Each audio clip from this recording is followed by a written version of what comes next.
Well, first I just want to say it is really an honor to share the podium with such prestigious physicians, scientists, and professionals. I really am but a humble grant maker, although I do think, on behalf of UJA Federation, that I have a pretty powerful story to tell in regards to community building.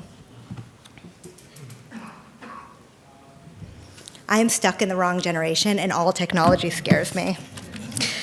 So, for the past 10 years or so, UJA Federation has been investing pretty significantly in intentional programming to support individuals and families affected by autism. In the beginning years of our work, we really focused solely on programs to support the needs of young children, adolescents, their parents, and their caregivers.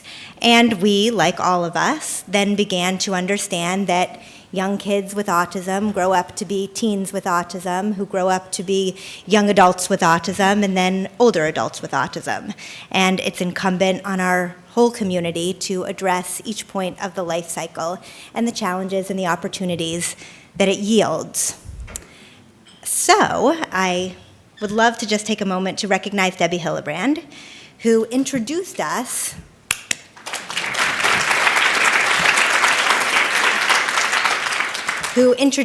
to Allison Singer and the Autism Science Foundation, and we shared a common ambition, as was stated in the introduction, to better research the field and understand what interventions might be easily philanthropically supported that could make an impact on young adults ages 18 to 35 in our area. We basically had two simple questions which we were asking ourselves. One, what factors go into an individual, a young adult with autism, saying, today was a meaningful day, today was a good day, today I had purpose? And two, as I just mentioned, what role can philanthropy play to ignite in the field new opportunities for this population to find meaning and to find purpose?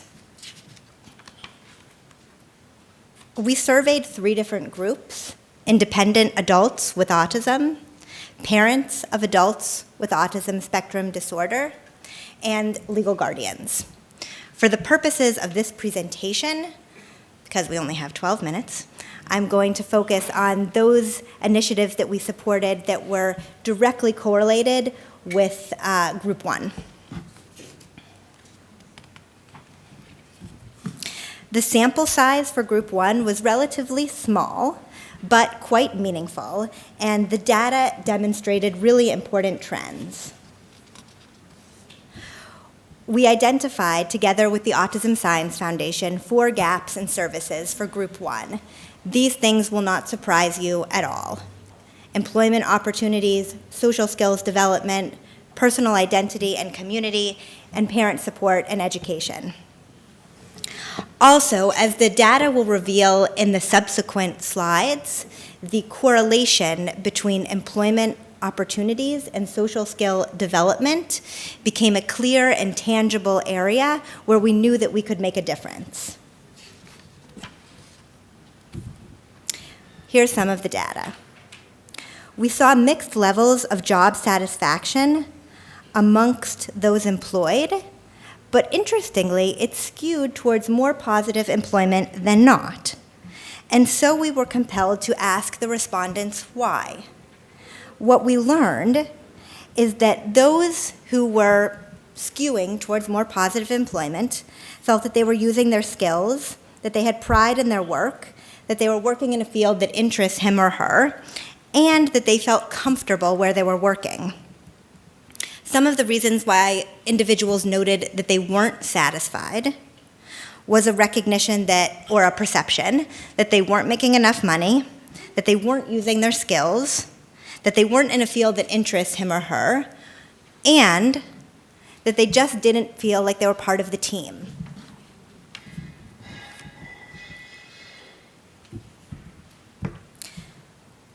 The numbers related to losing a job are pretty staggering.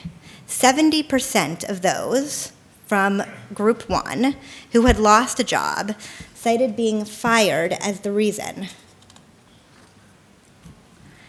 And so we asked the question, why do you believe that you were fired or let go of your job? And 56% of the respondents self-reported it was their social skills and their lack of understanding how to be part of the team, be part of the group. Respondents said sometimes they got angry with people, sometimes they were late, sometimes they were disorganized, sometimes they were experienced as being disorganized. 38% noted that they didn't understand why they were fired or let go. The responses we received regarding barriers to employment mirrored the responses as to why individuals felt that they were fired. Primarily, social issues and organizational skills. So here's a summary of what we've discussed thus far. It was these statistics that then led UJA Federation to develop program models aimed at supporting both the vocational pursuits of individuals with autism, as well as strengthening their social skills, with equal attention to both.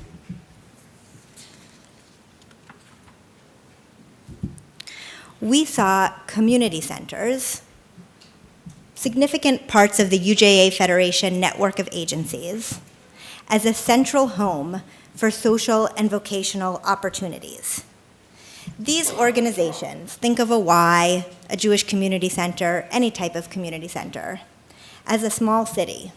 They offer a wide range of employment opportunities, all within a social context, whether you're talking about the marketing department, the front desk, the spa, the fitness center, the early childhood department, and the list goes on and on.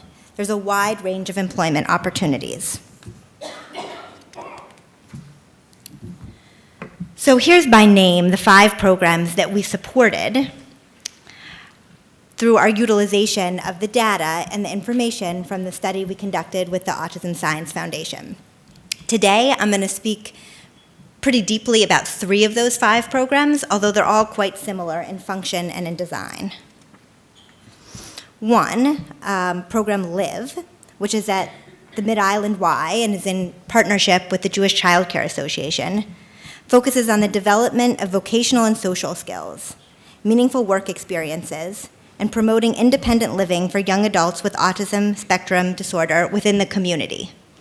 All of the jobs that these individuals are placed in are at the Mid-Island Y, and the social context for their work and the training and supervision that goes towards both the individuals who are employed with autism, but more importantly, perhaps, to their supervisors and their coworkers, is what really breeds the social skill development. VTech is a program of the Sid Jacobson JCC and the JCC of the Greater 5 Towns. VTech's mission is to provide young adults with special needs, specifically autism, ongoing job training to enhance marketable skill sets, to give these individuals job experience through internships, and ultimately, employment at local businesses.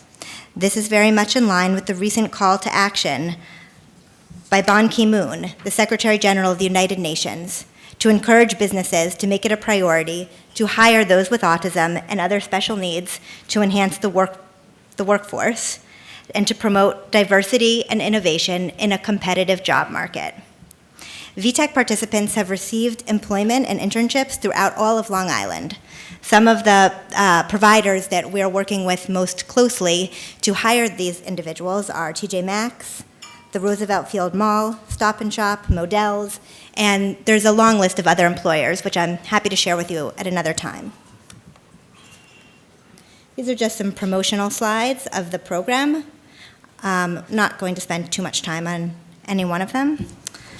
And now transition a bit to a spectacular initiative, and in a moment we'll show a video of a program that we're supporting as part of this five pilot project work called Adaptations Works, and it's at the JCC in Manhattan, right here in the city.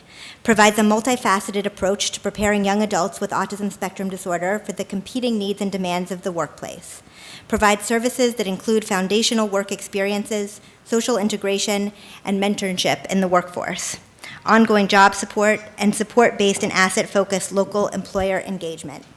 Social programming is also offered, and participants are required to attend at least 3 social events a year to foster social skills and networking opportunities. So we're going to show a brief clip, and then we'll conclude. My name is Allison Kleinman. I'm the director of the Center for Special Needs at the JCC in Manhattan. We are placing people and companies to maintain or increase productivity. We're talking about extremely intelligent, capable people who just want a shot at contributing in society, and that's what we're giving them. Having a job means to me something you're good at, and self-worth, and being valued for who you are. It allows a person to create something constructive out of their life. Having a job defines me. It makes me feel productive. I want to show that this limitation that I have is not going to stop me. I've had people tell me some things I can't do, don't trust me at first, don't know that once I can do that I can do certain things very well, and they just have to give me a chance. Once they give me a chance, they learn to love me. Having a disability has kind of defined the types of jobs I can do, and so I've tried to adapt around it. A lot of people don't like customer service, but I love it. Life without a job would definitely be lonely, and I wouldn't have a reason to put on clothes or get out of the house. When we get projects actually done, and we get to have fun while doing, it's just, a fun day at work. It helps me kind of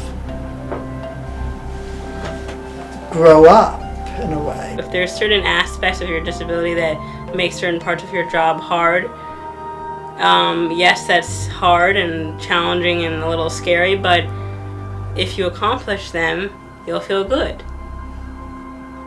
My job makes me feel about myself empowered. I have value. Happy. When I was looking for a job, I went on hundreds of interviews. The job I have is wonderful. For me, it's a lot of responsibility, and plus it's numbers. Numbers I just love doing since I was a kid, and it continues now. People with disabilities will often make the most of the opportunity that a job offers because they're most anxious to reduce the irrational stigmas that will be diminished while they have a good job that they're good at doing. You can go on to the JCC of Manhattan, to their website, and watch the rest of the video, but I did want to acknowledge that I'm over my time limit, and the video is easily accessible to all of you. I did also want to recognize that the lead professional from the JCC in Manhattan who runs this program is here in the room. So, Dorsey, where might you be? Hello.